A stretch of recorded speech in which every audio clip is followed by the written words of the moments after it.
And I'm happy that you are listening.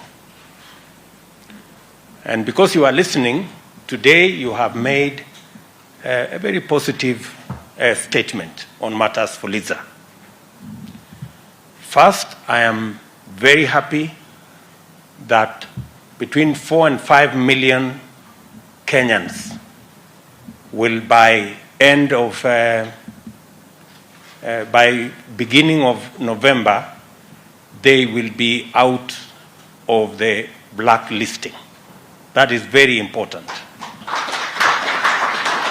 Very important because these 4 million Kenyans have been excluded from any formal borrowing because of blacklisting, and they have been left at the mercy of Shylocks and predatory lenders that exploit them, and many Kenyans pay as much as 1,000% for credit. The fact that they will now be out of that space is a very positive development, and I want to commit here that the government of Kenya is not against credit listing or credit bureau facilities. In fact, we support CRBs as a mechanism of instilling financial discipline in our financial sector.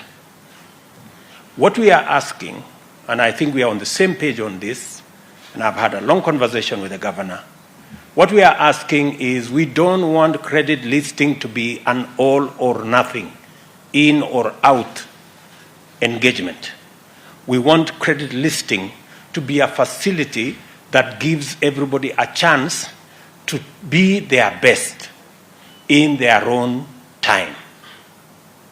Instead of saying you are in or out, we should have a credit scoring mechanism so that we have graduated from the least to the best.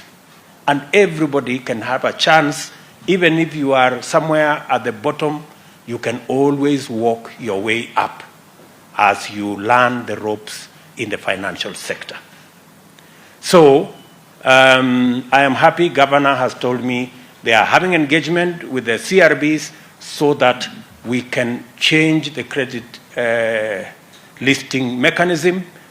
Instead of blacklisting, we can have a graduated mechanism that allocates rating on every citizen that is borrowing in the manner in which they have borrowed and in the manner in which they have paid back. That happens even for countries when we are borrowing money from IMF, from the World Bank. That is a universal principle of rating people on, or scoring people on matters credit. So that development is a very positive development for the millions of Kenyans who suffer great loss. They are excluded from formal borrowing, and they are also excluded from many other things. Some people lose jobs.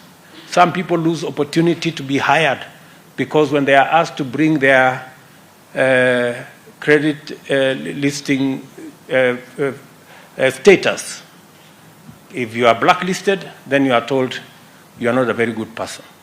So that will now redeem close to 4 million Kenyans, and I want to say to Safaricom and your partners, you're walking in the right direction. Secondly, we have agreed, and I am happy the CEO of Safaricom has announced here that access to Fuliza, the interest rate will come down by 50%. That is a step in the right direction. And many people will benefit from this step. I am very confident that we can do more and we can do better. And I want to encourage Safaricom and your partners to continuously assess this facility so that progressively we can move towards a much more favorable interest regime that gives majority of Kenyans the opportunity to have flexible arrangements on their financial requirements. I also want to say the following, that Fuliza is addressing a certain category of borrowers on short term. As you have indicated yourselves, there is more traction towards 14 days, 11, 14 days. It should speak to you that you need to think about other instruments and other facilities that should be able to take care of a slightly longer term borrowers. I also want to state here that the government of Kenya, and I have the nominee for Treasury here and the nominee for ICT here, these two gentlemen will be working with you in the financial fintech space, because we want to work on credit, especially for our micro, small, and medium enterprises. That is the space where we have the largest opportunity.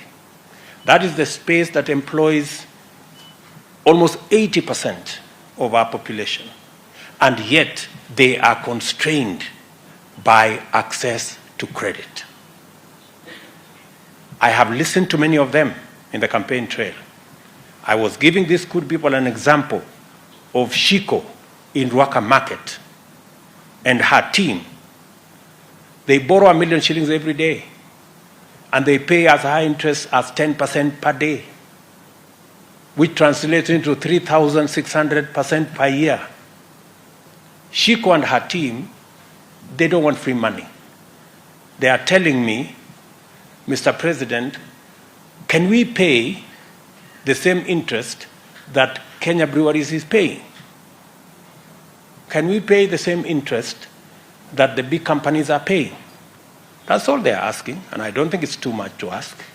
So, progressively, and the assignment I'm going to be giving to these two gentlemen is to work with you in the private sector to develop a product where Shiko, a mama mboga in Ruaka, and a boda person can also have access to credit at single-digit rate.